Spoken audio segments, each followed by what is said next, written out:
Hello everyone, good morning, जय जगन्नाथ। आज चलते मुझे गोटे रेसिपी बनैबी जोटा कि होममेड आमर टमाटो सॉस।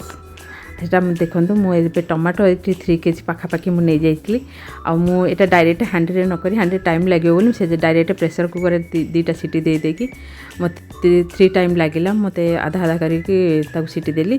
तापर मुझे कौन कर ग्राइंडर जार रे एटा देखो फेसी देसी। एटा फेसिक डायरेक्ट बनइबेनि, एटा छाणा पड़ो। छाणी देला परे भलसे छाणी देबे जे मंजी गुरा टिके अलगा हो अलगा हो गला परे ताकू सेटाकू फेर मुझे एक कुकर रे प्रेसर कुकर रे सीटी देके करथिली। फेर तथापि ताकू आउ थरे भी रांधिया पड़ो जेमती आमर सब पानीटा सुखिला करे जब देखो मु भलसे सब छाणी देलिनी।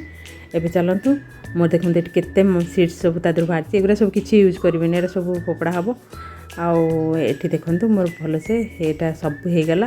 तापर एबे चलतु मुझे कौन करी एबे देखो मुझे गैस चूल्हे फेर बसैकी यहीटा हूँ मेन टाइम टेकिंग लगे जब बहुत समय लगे घाटिया पड़ो।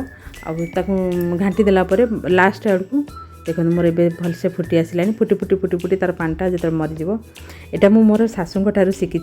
मो शाशुंक ठारू शिखी मुझे भाविली आपण मान सहित टिके शेयर करदेवी आपण मैंने भी चाहिए यूज कर। आजिकल तो समस्त सबकि जना अच्छी तथापि झील मैंने जो मान जना ना सेटा ठीक हे। ये देखो मुझे केते समय घाटी घाटी सारापर पानी टिके मारिला मुझे अंदाज अनुजाई मुझे सल्ट पकईली। तापर किसी डालचीनी 2 खंड नहीं पकई कहीं ये देखूँ डालचीनीटा पड़ो जो फास्ट आम छाणीदे से फास्ट आरंभ कर फुटेवाई से समय पकईदे ये भल हम। यहाँ मोर टे लेट कर पकईली ए डालचीनी खंड को बाहर सब भल से हो सारापर आम काढ़ीदबा। ये मुझे 3 kg पाखापाखि नहीं मोर टमाटो ये देखूँ मुझे सुगार नहीं हाफ kg पाखापाखि मुझे जोटा कि मुझे अधा अधा कर पकईली। तार टेस्ट चाखी चाखी पकईली काले जब बेसी मिठा हो खटा बेसी खटार खटा रही 3 kg पाखापाखि अच्छी ना 3 kg तो अच्छी सेटा। तापर मुझे देखूँ ये मोर चिली पाउडर टिके पकईदेली जोटा कि तीखा भी लगे सल्ट लगे आमर मीठा लगे। आ भिनेगारटा लास्ट पड़ो। भिनेगारटा एबे पकईबानी। ये देखो केमती कलर तो अच्छी टमाटरटा कलरटा अच्छी सहित जिते तीखा लाल ना जो चिली पाउडरटा पकईदेली। तापर केते बढ़िया सब बढ़िया से कलरटा आसीगला देखूँ। आ सब जहाँ मिसला बहुत बढ़िया कलरटे आ जाइए। आम चेक करिया केते परिमाण रे एटा हेइछि।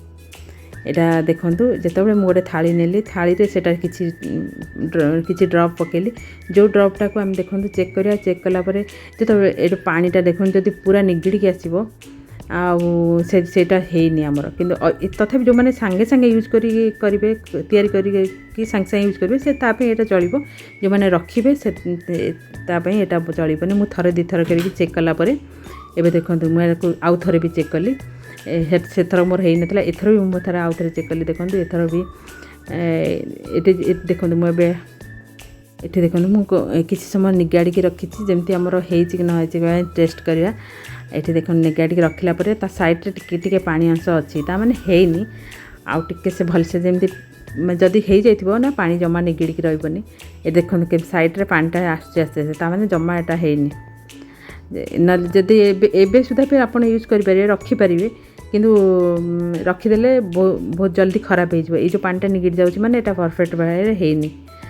आगे समस्त की रोसईटा न जना पड़े ना केमती कौन हम कौन ना आउ पचारि उचारि सब करते किंतु एबे देखूँ समस्त की रोसई भी जना क्या न जानले आमर यूट्यूब खोलले सांगे सांगे बाहर सब जिनस। ये देखूँ मुझे आउ थे घाटिली भिनेगारटा ये पकेबी किंतु भिनेगारटा एबे पड़ोनी भिनेगारटा जो आमर रेडी हो पकेबी। ये देखूँ मोर परफेक्ट भाया हो गलानी आ जोटा कि आमर पानी ता देहरे रहीनी एबे मु भिनेगारटा संगे मिसेबी 3 टेबल स्पून पाखापाखि मु मिसेली एथरे आउ मिसे देके रखिदेले बहुत दिन आमर से भल जमी बहुत दिन रही से येटा। मोर आज रेसिपी केमती कौन लगे आपको जब भल लगे तो लाइक शेयर सब्सक्राइब मत करेंगे। एथरे जन जन गार्लिक भी पकाती किंतु मुझे पकईनी मुझे नॉर्मल माने अलग जो बार भल बार सब माने ओषा बार व्रतर भी खाईपारे कहीं किसी एथे देखो मुझे डालचीनी भी पकईदी से भी काढ़ी देती हो गलानी। देखो गोटे जार पूरे रखीदे ये रखीदेवी डाइनिंग टेबुल से रखीदेवी फ्रिज रे। आउ ये देखो मोर परफेक्ट पूरा रेडी हो गलानी। केमती होममेड आमर टमाटो सॉस केमती हो गला देखंतु। ଏବେ ତ ସବୁ କଷ୍ଟ ଲାଗୁଛି ସାଙ୍ଗେ ସାଙ୍ଗେ ଆମେ ମଗେଇ ଦେଇକି ନେଇ ଆସୁଛେ ମାର୍କେଟରୁ କିନ୍ତୁ ଥରେ ଥରେ ବି ଘରେ ବନେଇବା ଦରକାର ଯେତେବେଳେ ଏବେ ତ ଟମାଟୋ ବହୁତ ପରିମାଣରେ ଆସୁଛି ସବୁ ମାର୍କେଟକୁ ଆମେ ଟିକେ ବନେଇକି ଟେଷ୍ଟ କରିବା ଦେଖିବା ଏଇଟା କିନ୍ତୁ ସତରେ ମୋ ଶାଶୁଙ୍କ ଠାରୁ ମୁଁ ଶିଖିଛି ମୁଁ ଏତେ କୌଣସି ଜିନିଷରେ ଏତେ ପଶିନଥିଲି କିନ୍ତୁ ସେ ସବୁବେଳେ ସବୁ ଜିନିଷ ସେ ରିସର୍ଚ୍ଚ କରନ୍ତି ହଉ ଚାଲନ୍ତୁ ମୋର ତ ହୋମମେଡ୍ ଟମାଟୋ ସସ୍ ତିଆରି ହେଇଗଲା ଆପଣମାନଙ୍କୁ କେମିତି କ'ଣ ଲାଗୁଛି ଆପଣମାନେ ତ ଖାଇପାରିବେନି କିନ୍ତୁ ଏଇଟାକୁ ଦେଖି ଟିକେ ଆପଣମାନେ ବି ତିଆରି କରନ୍ତୁ ଆଉ ଯଦି ମୋର ଭିଡ଼ିଓ ଭଲ ଲାଗିବ ତାହେଲେ ଲାଇକ୍ ସେୟାର ସବସ୍କ୍ରାଇବ୍ ମଧ୍ୟ ଆଉ ଥରେ କହୁଛି କରିବେ ଏବେ ଚାଲନ୍ତୁ ଭିଡ଼ିଓଟା ଏଇଠି ଏଣ୍ଡ କରିଦେବା ଫେର୍ ଗୋଟେ ନୂଆ ଦିନ ଫେର୍ ନୂଆ ମୁହୂର୍ତ୍ତ ନେଇ ଫେର୍ ଜଲ୍ଦି ଆପଣମାନଙ୍କ ସହିତ ଆସିଯାଉଛି ଏବେ ରଖୁଛି ବାଏ ବାଏ